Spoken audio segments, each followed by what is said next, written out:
Assalamualaikum warahmatullahi wabarakatuh. Salam sejahtera untuk semuanya dan semangat pagi. Semangat pagi. Semangat pagi. Kalau saya bilang semangat pagi, ya jawablah ya. Semangat. Oke. Semangat pagi. Semangat pagi. Semangat pagi. Semangat pagi. Ya. Terima kasih. Tepuk tangan untuk Anda. Ya. Semangat. Semangat.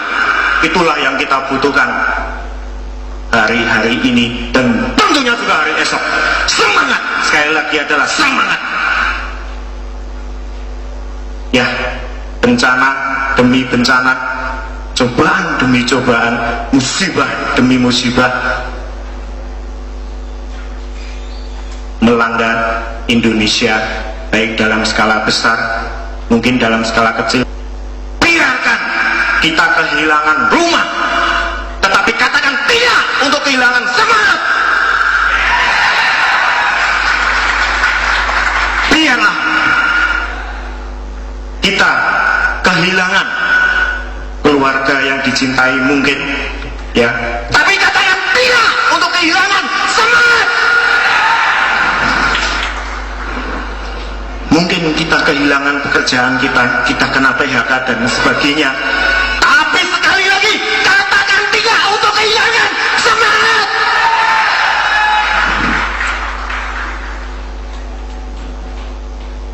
Rumah boleh hancur, semangat tidak pernah luntur.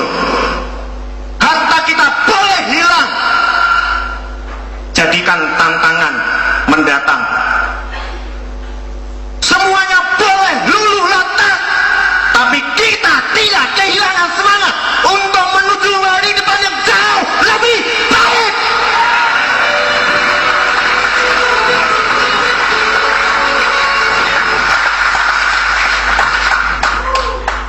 Ya, itulah yang kita perlukan untuk Indonesia hari ini dan hari depan.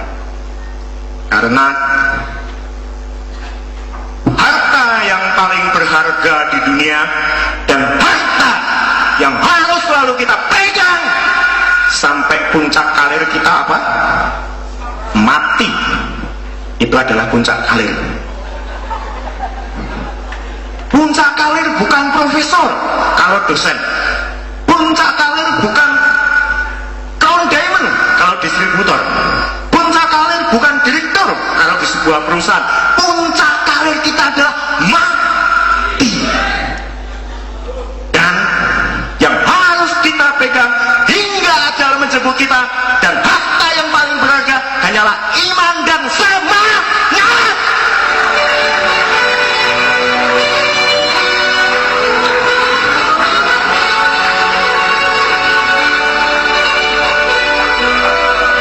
Ya.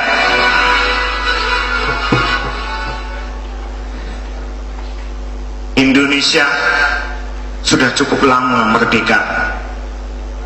60 sekian tahun semenjak tahun 1945. Cukup lama. Sudah cukup lama Indonesia dalam kondisi terlena. Sudah cukup lama Indonesia dalam kondisi terburuk. Indonesia membutuhkan sentuhan tangan-tangan yang berakal, bernurani, bermoral untuk membangkitkan tidur panjang Indonesia.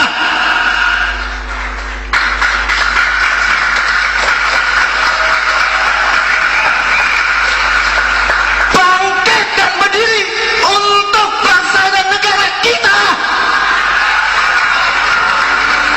Jika bukan kita, siapa lagi? Kalau tidak sekarang, kapan lagi?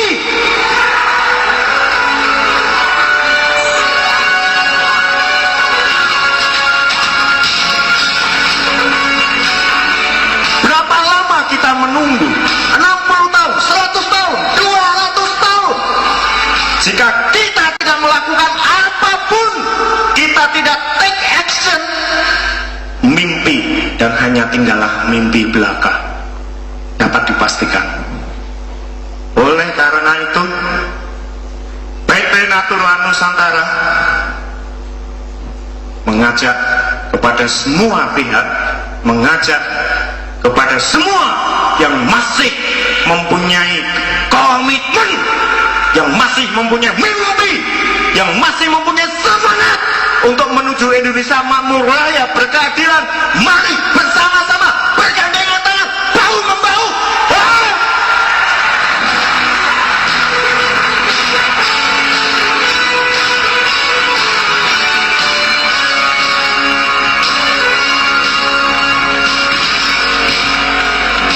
Ya, dan tentunya mimpi tidak akan bisa terlaksana tanpa kerja nyata. Semua hal yang besar, semua hal yang indah harus dimulai dari hal yang kecil. Kita bisa menghitung hingga ribuan, jutaan, miliaran, triliunan. Juga kita dimulai dari menghitung belajar ketika di SD 1 tambah 1 sama dengan 2. Oleh karena itu, melalui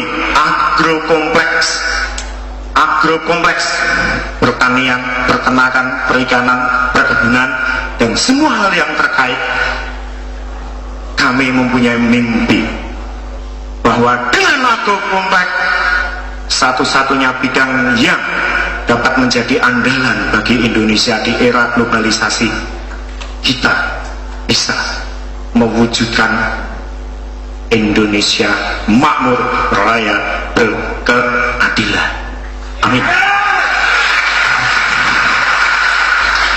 Agrokompleks adalah bidang yang penuh potensi luar biasa, yang selama ini masih tidur bagaikan sebuah raksasa yang masih tidur. Tahukah kita bahwa perkebunan sawit yang terbesar di dunia ada di Indonesia? Tahukah kita bahwa tambak yang terbesar adalah di Indonesia? Tahukah kita bahwa jenis kayu yang terbaik ada di Indonesia? Tahukah kita bahwa kekayaan alam yang luar biasa keanekaragamannya hanya ada di Indonesia? Tahukah bahwa Indonesia luar biasa di agrokompleks? Pasar menanti perkembangan penduduk, perkembangan dunia luar biasa pesat. 2020 diprediksi Indonesia 320 juta, penduduk dunia 8 miliar, yang semua itu masih wujudnya manusia. Masih butuh makan, masih butuh pakaian, masih butuh naik kendaraan dari ban karet, di mana itu semua butuh agrokompleks luar biasa. Dan agrokompleks adalah bidang yang berkelanjutan. Hari ini beberapa tempat di Indonesia kebingungan karena sumber daya alamnya di pertambangan sudah mulai habis. Bidang agrokompleks insya Allah tidak akan pernah habis. Hari ini kita tanam padi, 3 bulan kita panen, kita tanam lagi, tumbuh lagi, panen lagi, tumbuh lagi, panen lagi, seterusnya. Dan yang mungkin jarang dilupakan bahwa mayoritas bangsa ini masih bersinggungan dengan agrokompleks. 62% menurut data statistik, mayoritas masyarakat Indonesia masih bergerak di agrokompleks. Tidak akan maju suatu bangsa dan negara jika sebagian besar, jika mayoritas bangsa itu belumlah maju. Tidak akan maju suatu bangsa jika mayoritas bangsa itu belum maju. Maka jika agrokompleks di Indonesia belum maju, mimpi kita akan menuju Indonesia makmur raya. Ya, sekali lagi, tidak akan pernah maju suatu bangsa jika mayoritas bangsa itu belum maju. Jadi tiada kata lain, tidak ada jalan bahwa agrokompleks di Indonesia harus maju, mayoritas masyarakat akan maju, dan Indonesia makmur raya berkeadilan akan terwujud. Dan oleh karena itu, tidak bosan-bosan kami sampaikan mimpi kami, dan mungkin juga dan seharusnya menjadi mimpi Anda semua sebagai insan-insan NASA. bahwa kami yakin hanya tinggal tunggu masalah waktu. Suatu ketika, jika semua punya komitmen permanen, jika semua mempunyai tekad yang kuat, suatu hari nanti, someday, jika orang di dunia menyebut nama Indonesia, mungkin persis kayak hari ini kalau kita dengar kata Jepang. Tidak bosan-bosan saya sampaikan, mungkin hari ini kalau kita dengar kata Jepang, maka sepintas, oh identik dengan elektronik, oh identik dengan otomotif, mungkin langsung mereknya, oh Honda, oh Sony, oh Toshiba, oh Hana, mungkin dipakai merek besok.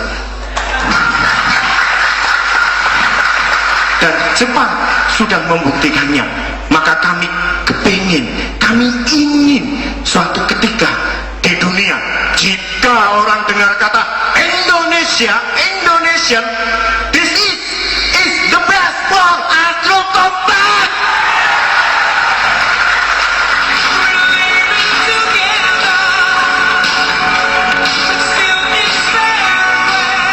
Dan tentunya ke arah sana butuh sarana dan prasarana yang itu tidak mudah. NASA hari ini sudah merangkak real, memperbaiki kuantitas, memperbaiki kualitas, memperbaiki kelestarian lingkungan hidup, dan tidak hanya sekedar itu, mengupgrade SDM-nya mengenai pola pikir, mental motivasi, skill, hingga tingkat ekonominya sebagai distributor NASA.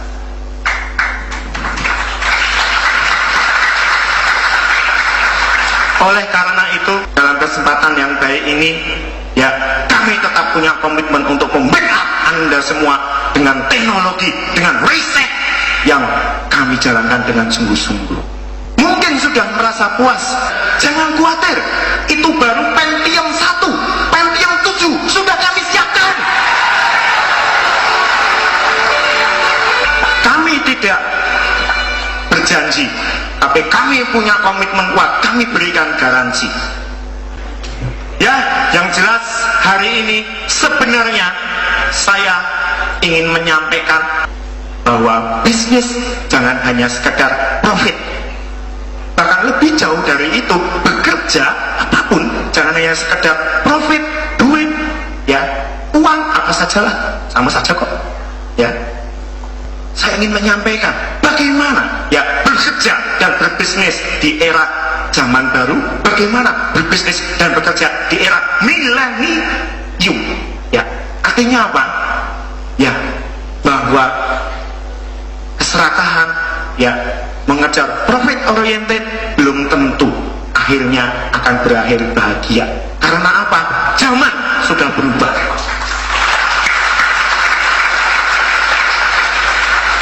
Zaman sudah berubah, tantangan berganti. Globalisasi, perkembangan ilmu pengetahuan begitu cepat. Harapan dari konsumen bertambah tinggi. Zaman sudah begitu berubah. Maka ya paradigma dalam bekerja, paradigma atau aturan dalam berbisnis harus disesuaikan.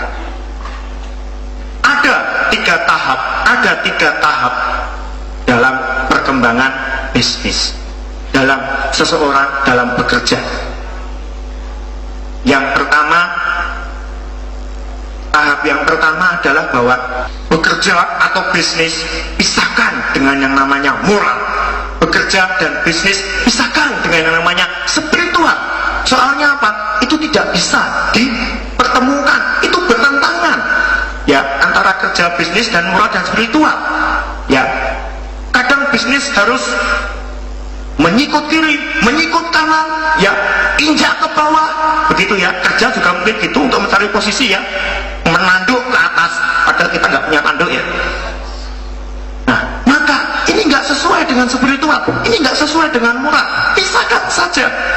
Ya, itulah tahap yang pertama. Dan jika Anda bekerja hanya profit saja, tanpa memperhatikan etika, tanpa memperhatikan moral, tanpa memperhatikan nilai-nilai yang harus dibangun, layak Anda masuk golongan bonek milenium.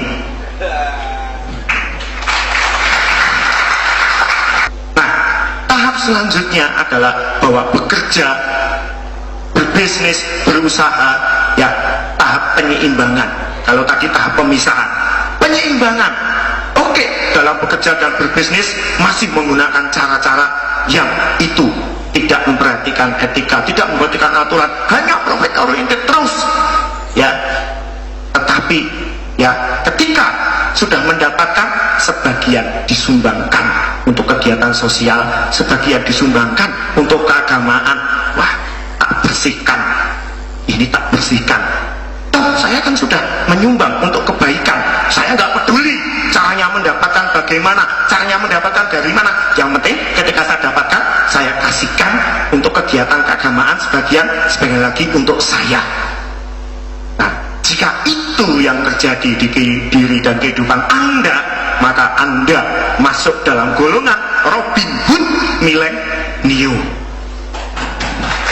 Kita tahu cerita Robin Hood, wah, merampok, menggarong dan sebagainya, berikan ke rakyat kecil gitu ya. Ya, beda. Cara harus diperhatikan, jangan hanya tujuan. Terkadang kita sering gagal karena hanya memperhatikan tujuan, tapi caranya tidak diperhatikan. Saya tahu, ya, maaf mas, yang menyontek kamera namanya siapa?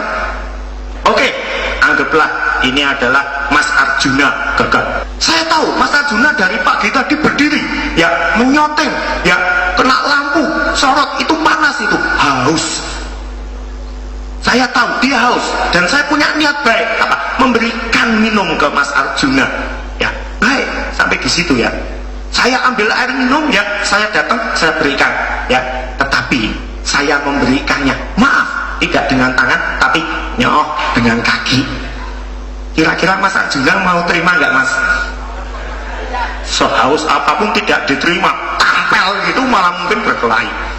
Nah, cara ini juga penting, ya, cara sekali lagi, tidak hanya tujuan sudah baik, tapi caranya, nah ini juga tidak akan berhasil.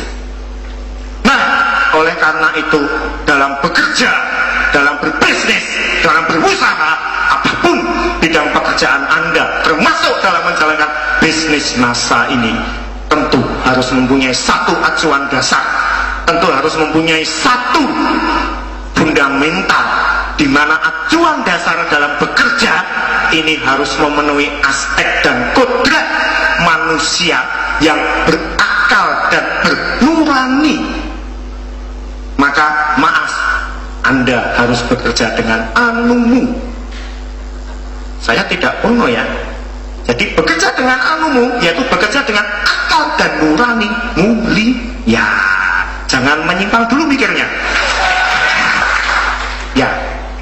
Sehingga jika kita mempunyai paradigma dalam berbisnis, ya, mempunyai paradigma dalam bekerja dengan menggunakan paradigma akal dan nurani, ya, maka di NASA, ya, paradigmanya ini adalah PPL milenium.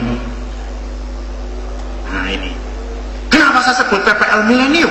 Karena ini bukan bapak PPL, ini adalah PPL milenium, yaitu bahwa apapun bidang pekerjaan Anda, apapun bisnis Anda, termasuk menjalankan bisnis di NASA ini, ya, Anda harus bisa mendapatkan, Anda harus bisa menjalankan, dan Anda harus bisa berprinsip sebagai seorang PPL NASA.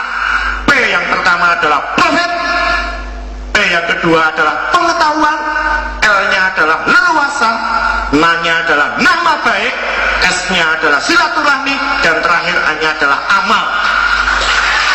Ya, PPL NASA, profit. Ya, manusia ditakdirkan sebagai makhluk ekonomi. Sekali lagi, makhluk ekonomi.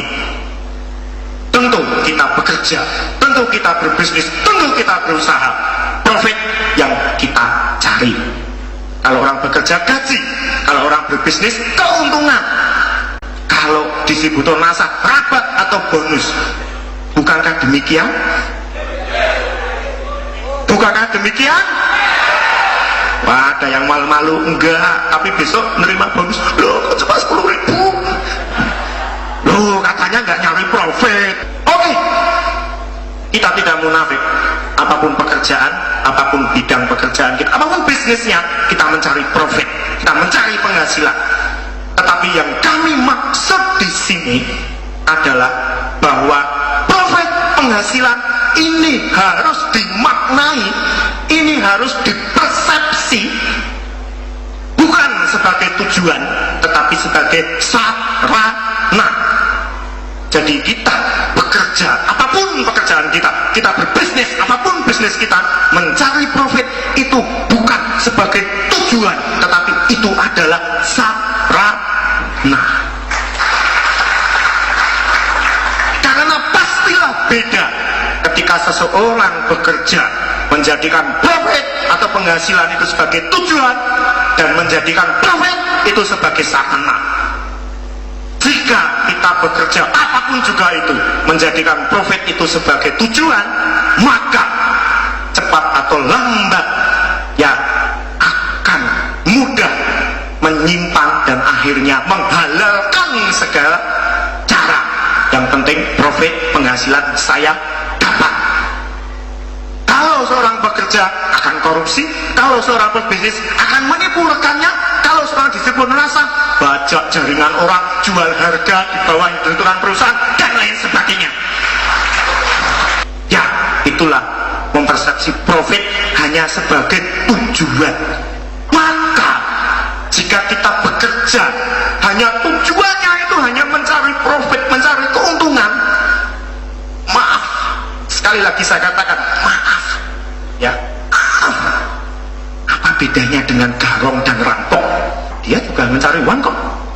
Dan lebih jauh lagi, maaf, apa bedanya dengan kambing? Dia hanya mencari makan toh. Maka jika itu yang Anda lakukan, maaf, sekali lagi maaf, Anda layak masuk dalam kelas kambing. Ya, maka dalam bekerja, dalam berbisnis, profit harus dimaknai sebagai sarana. Sarana untuk bisa mendapatkan selain profit juga nilai-nilai yang lain, pengetahuan, keleluasaan, nama baik, silaturahmi, dan yang terpenting adalah amal. Sehingga ketika profit, ketika kekayaan sudah didapatkan, ya, karena dia bekerja, ya, menjadikan profit sebagai sarana untuk membangun nilai-nilai dirinya dalam hal silaturahmi, dalam nama baik, dalam amal, seberapapun kekayaan yang dia dapat, ya, jadi konglomerat sekalipun, ya, nilai dirinya jauh lebih berharga dari seberapapun banyak kekayaan yang dia punya.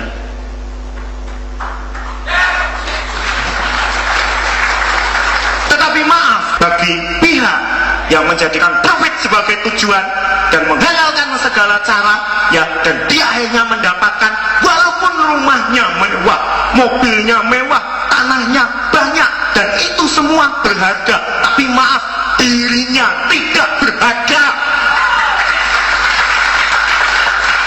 Maka benar yang dikatakan seorang bijak bahwa manusia membuat uang palsu itu berbahaya.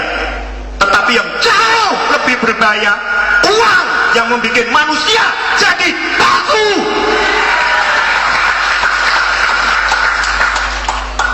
Maka maknailah profit, ya, sebagai sarana, bukan sebagai tujuan.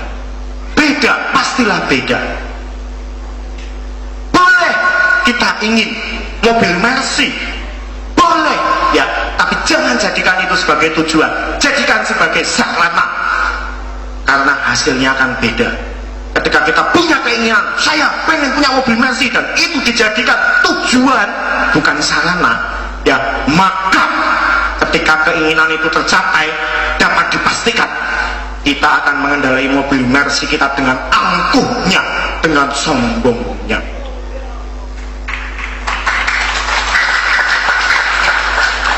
Tetapi kalau kita memaknai brand Moyang Burimesi sebagai sarana agar saya lebih nyaman karena saya sering perjalanan jauh, sebagai sarana agar saya lebih aman karena memang didesain mobil ini keamanannya lebih tinggi.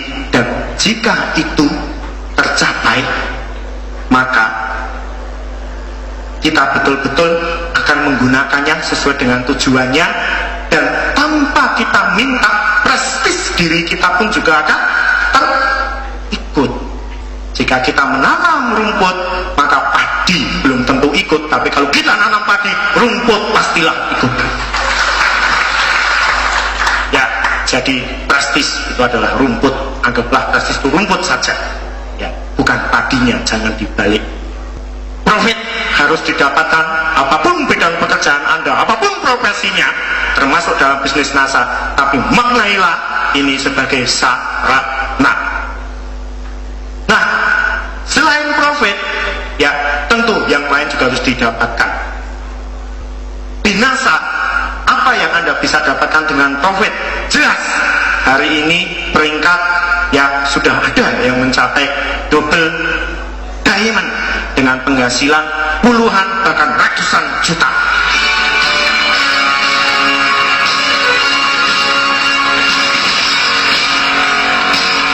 Sekali lagi, ya walaupun itu bisa didapatkan dengan bisnis NASA, maknailah itu sebagai sarana.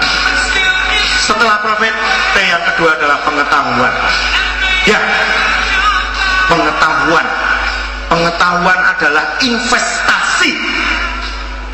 Kadang kita tidak sadar bahwa pengetahuan ini sebenarnya adalah investasi masa depan kita yang mungkin kelak akan berguna tidak hanya untuk diri saya, keluarga saya, tapi juga untuk masyarakat, bahkan bangsa dan negara.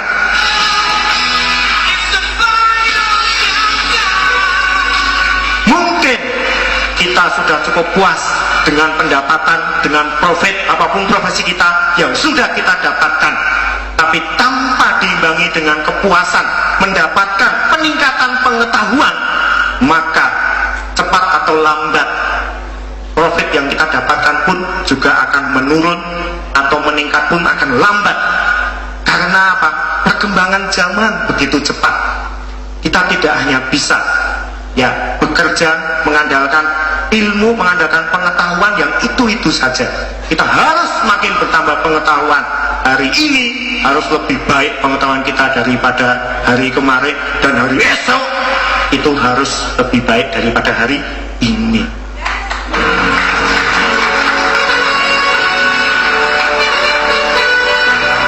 Oleh karena itu, ya banyak pepatah, ya jangan berhenti belajar sampai ke liang lahat, ya tuntutlah ilmu sampai negeri Cina, ya itu menunjukkan bahwa pengetahuan harus selalu bertambah, karena tanpa itu tidak akan bisa. Kita bergerak dalam dunia marketing diantaranya harus dari waktu ke waktu, selain seiring dengan pendapatan bonus yang makin besar, kita juga harus menambah pengetahuan kita. Ada seorang dokter yang begitu luar biasa banyaknya pasiennya, padahal beliau relatif masih lebih muda dibandingkan dokter-dokter lain. Kenapa beliau bisa sukses? Karena beliau selalu menambah pengetahuan. Ketika dokter lain, pasien datang, dilayani, diperiksa, kasih resep, sudah selesai. Ya, beliau tidak lakukan itu, ya beliau juga lakukan itu, ya dicatat nomor telepon si pasien, ya sekian hari si pasien ditelepon, Bapak, Ibu, gimana? Apakah sudah sembuh? Pelayanan, ya. Bahkan tidak hanya berhenti di situ. Ketika si pasien datang lagi ke tempat praktek beliau, beliau mengatakan, ini ruangan praktek saya ini apakah sudah cukup nyaman? Apakah harus ditambah pelayanan yang lain? Ya, sang pasien dilibatkan juga dalam menata ruang praktek dan dimintai tanggapan terhadap pelayanannya. Jadi seakan-akan si pasien ini jadi pemilik kliniknya, merasa dihargai, dan sukseslah sang dokter itu karena beliau mau menambah pengetahuan. Tidak hanya pengetahuan dalam bidang kedokteran, tapi juga psikologis menangani pasien.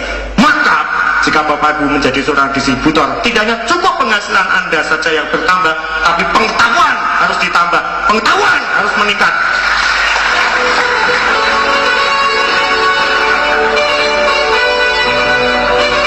Dan di NASA, bisakah Bapak Ibu menambah pengetahuan? Jawabannya bisa, asalkan punya kemauan. Ya, selain ya mungkin yang tadinya bukan background pertanian bisa mengerti pertanian, yang tadinya bukan background kesehatan punya background kesehatan, ya sampai di beberapa tempat, wah saya ini sekarang dijuluki IDI, apa? Ikatan Dokter Imitasi. Karena backgroundnya bukan dokter, menawarkan lecitin, nawarkan apa-apa, wah ngomongnya Tarsisus gitu ya, sumbernya ya buku panduan produk gitu. Ya oke, tidak masalah. Ya berawal dari itu, berawal dari keinginan, akhirnya beliau belajar kesehatan. Ya, dan beliau tidak kalah dengan mantri kesehatan. Demikian juga di bidang pertanian, ya ada seorang tentara yang sehari-hari pegangnya senapan, ya hari ini sering dibawa ke sana kemari oleh PPLS tempat yang suruh ngomong beliau, PPL-nya hanya di belakang ini.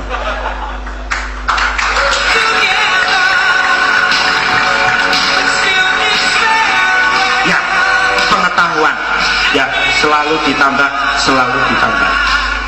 Nah, sesudah pengetahuan kita bertambah, ya Anda bisa mendapatkan pengetahuan yang lain, motivasi, mental, dan lain sebagainya. Di NASA, ya ada training-trainingnya. Dan itu sekarang kami godok, kami kembangkan di luar yang sudah ada, di luar DMT, Distributor Motivation Training, di luar SNT, Success Network Training, mungkin juga di luar Gebiar Motivasi seperti hari ini. Kita sudah siapkan training by training untuk tahap selanjutnya, sehingga mental dan motivasi Anda lebih meningkat lagi.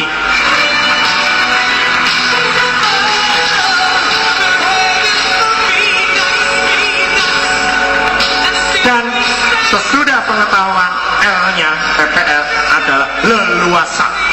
Leluasa. Apapun pekerjaan, apapun profesi, ya idealnya itu bisa memberikan keleluasaan dan bisa mendapatkan keleluasaan.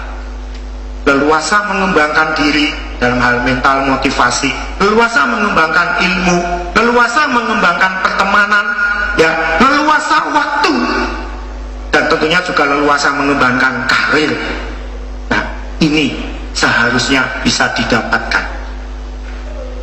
Nah, karena dengan keleluasaan maka bekerja akan bisa menjadi jenis yang tingkat yang ketiga. Jadi ada 3 jenis pekerjaan, ya di mana masing-masing orang itu mempunyai tingkatan yang berbeda. Yang pertama adalah komitmen dasar. Artinya apa? Seseorang bekerja itu hanya karena terpaksa.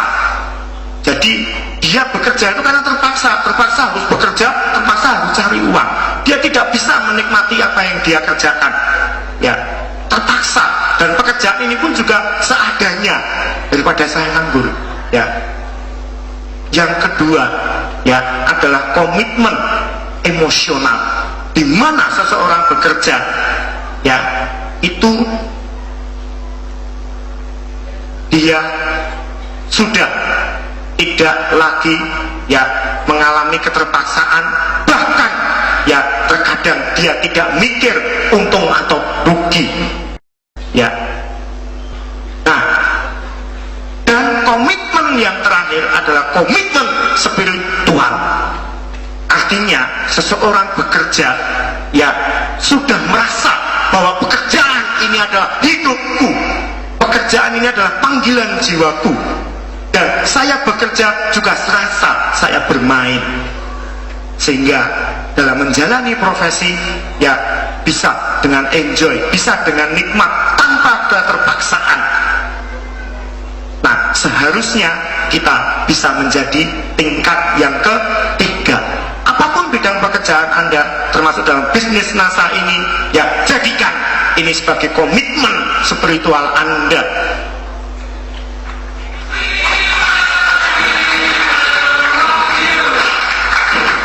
Sehingga saya akan percepat, sehingga ya dalam bekerja ya Anda akan bisa tulus, Anda akan bisa ikhlas, Anda akan bisa penuh komitmen, sehingga Anda bisa berikan yang terbaik dan diri Anda. Ya.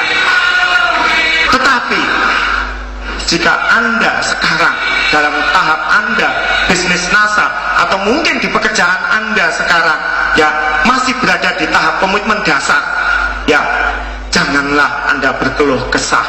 Wah, pekerjaan saya yang paling berat sedunia, ya paling berat sedunia. Jangan berkeluh kesah, belajarlah kita ke alam, bersyukurlah.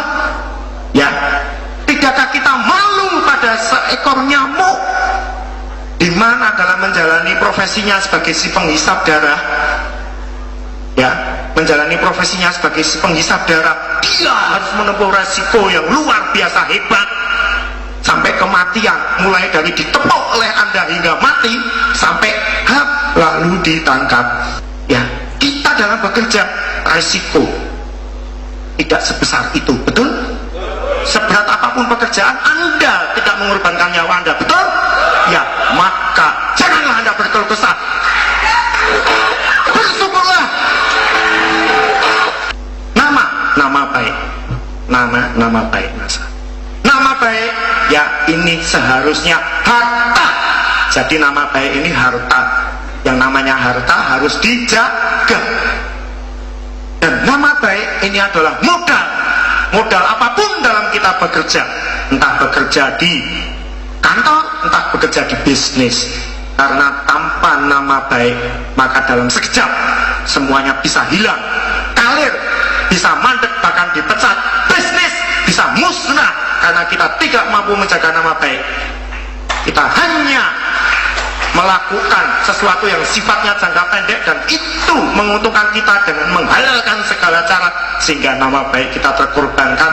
Maka cepat atau lambat, siap-siaplah, dalam sekejap apa yang Anda raih akan musnah dalam sekejap jika Anda tidak menjaga modal Anda yang luar biasa itu.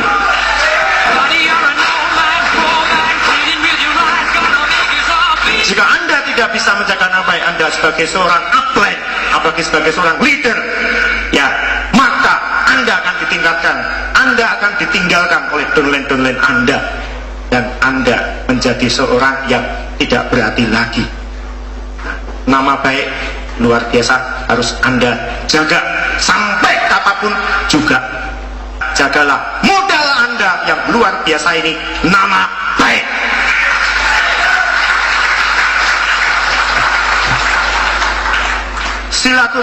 Silaturahmi, ya ini aspek yang sangat penting dalam setiap pekerjaan. Apalagi kita menjalankan bisnis jaringan, ya maka silaturahmi menjadi sedemikian strategisnya, menjadi sedemikian pentingnya untuk bisa dilaksanakan. Karena dengan silaturahmi, ya itu akan memperbesar rasa empati, akan memperbesar rasa persaudaraan, akan memperbesar rasa perkawanan, akan memperkecil mispersepsi atau beda pendapat, ya sehingga dalam menjalankan kerja, dalam menjalankan bisnis, ya akan terbentuk saling tolong satu dengan yang lain, dan itu akan menguatkan bisnis Anda. Dan di zaman seperti ini, dalam Anda menjalankan bisnis, tidak hanya cukup memberikan pelayanan, ya jual produk selesai, tapi Anda harus bisa ya membuat downline Anda, membuat jaringan Anda, membuat pelanggan Anda itu selalu memikirkan Anda, bahkan jatuh cinta ke Anda. Tetapi bukan jatuh cinta seperti anak muda, apalagi kalau downline-nya sama-sama laki-laki atau perempuan, bahaya itu. Tetapi ya inti dalam sebuah bisnis, inti dalam sebuah usaha, kekuatan yang sesungguhnya itu bukan di uang, itu bukan di kekuasaan, tapi di cinta.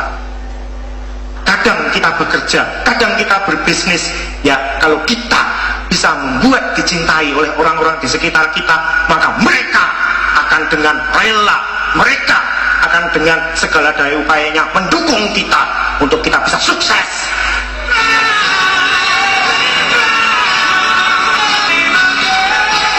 Sama seperti kalau Anda jatuh cinta ke seseorang, maka Anda pasti rela mengorbankan segalanya untuk orang yang dicintai. Oleh karena itu, ya cinta sehingga bisa membuat hubungan emosional antara upline downline, ya, antara atasan dan bawahan kalau di kantor itu bisa lebih akrab. Tidak ada jalan lain kecuali mendapatkan dan mempererat silaturahmi. Demikian makna dari silaturahmi, ya. Ini juga adalah bahwa kita tidak bisa selalu memandang kompetitor itu sebagai musuh. Kadang kita menganggap kompetitor dalam bisnis atau mungkin kompetitor pesaing dalam kerja sebagai musuh. Pandanglah mereka semua dengan cinta. Kita harus bisa melebarkan pola pikir kita. Kita harus bisa berpikir terbalik. Kita harus bisa melihat secara komprehensif atau menyeluruh bahwa pesaing ini adalah sesuatu hal yang positif. Dengan pesaing kita termotivasi untuk bangkit. Dengan kompetitor kita bisa mendapatkan inspirasi baru. Kita bisa punya semangat kerja yang lebih untuk kita bisa menjadi lebih baik lagi daripada apa yang kita lakukan hari ini.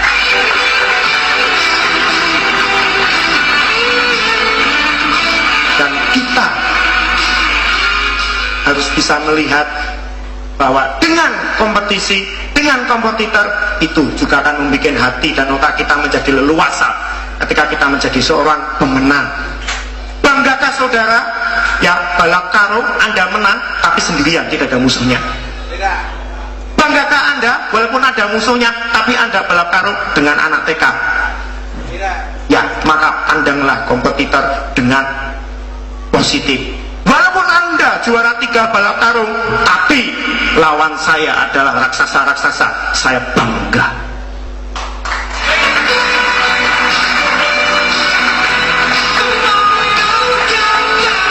Dan kita harus bisa melihat kompetitor ini adalah sebagai anugerah, bukan sebagai bencana. Ya, bukankah mungkin Anda kenal yang namanya lesehan di Malioboro? Paling tidak Anda sudah dengar. Malioboro tidak akan dikenal dengan lesehannya kalau hanya ada satu orang yang jual lesehan. Malioboro bisa dikenal lesehannya, omsetnya bisa besar karena ada banyak orang yang jual lesehan dan mereka saling berkompetitor, tapi akhirnya dikenal dan omset jauh lebih besar. Maka pandanglah positif kompetitor Anda. Dan yang terakhir adalah amal. Dalam bekerja, apapun yang kita lakukan, apapun profesinya, apapun bisnis Anda, haruslah berujung di amal.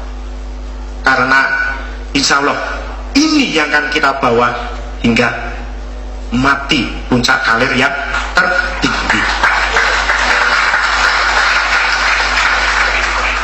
Jadi mulai dari niat, mulai dari cara, ya, Anda tujukan, Anda niatkan untuk beramal hingga Anda sudah bisa mendapatkan kesuksesan dalam bekerja dan berbisnis. Tetaplah Anda beramal, sehingga dengan demikian makin sukses Anda, makin banyak orang lapar bisa makan. Makin sukses Anda, makin banyak orang tidak punya baju bisa berpakaian. Makin sukses Anda, banyak orang bodoh bisa pandai. Makin sukses Anda, maka amal Anda akan makin besar, dan itu justru membuat Anda semakin semangat dalam bekerja.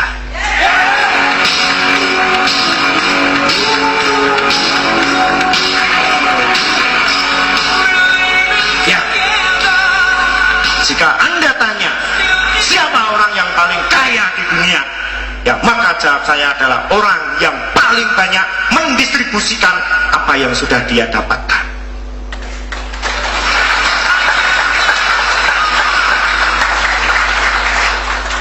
Sehingga amal ini adalah menjadi kunci.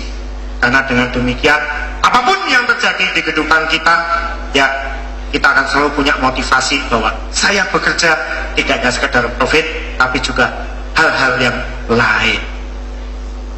Maka Jika itu sudah Anda jalankan, apapun profesi Anda, termasuk dalam bisnis NASA, bahwa dalam saya bekerja, saya harus bisa mendapatkan profit, saya harus bisa mendapatkan pengetahuan yang makin bertambah, saya harus bisa mendapatkan keleluasaan, saya harus bisa membangun nama saya jauh lebih baik lagi, dan saya harus bisa mempererat tali silaturahmi, dan saya harus bisa mengumpulkan poin yang sesungguhnya, bukan poin sebagai disuruh NASA, tapi poin amal yang akan kita bawa kelak.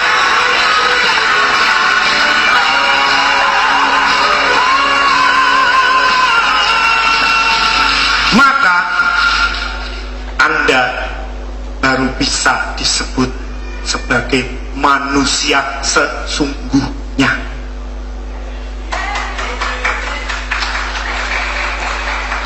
Ya, manusia sesungguhnya dan seutuhnya.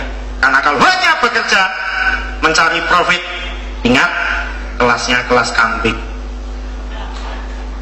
Nah, jadi sesuai dengan kodrat seorang manusia yang mempunyai akal, mempunyai nurani, dapatkan itu semua.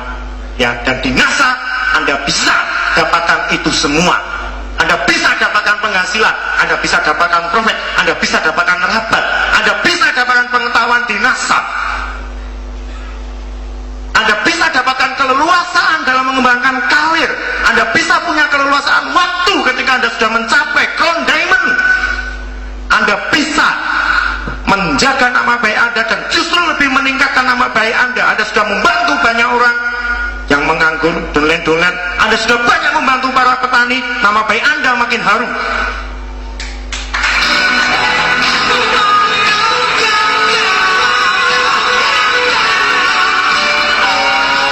Anda bisa mengembangkan silaturahmi hingga semua penjuru Indonesia, bahkan ke dunia dengan bisnis NASA ini.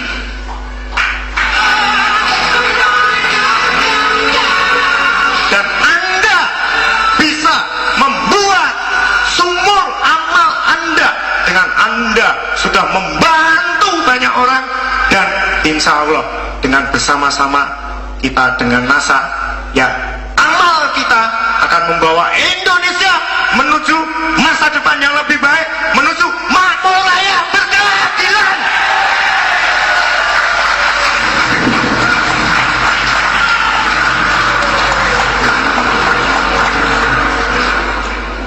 Maka tidak ada kata lain, jika sebuah profesi sudah bisa memberikan segalanya, memberikan profit, memberikan pengetahuan, memberikan keleluasaan, memberikan nama baik, memberikan silaturahmi, dan memberikan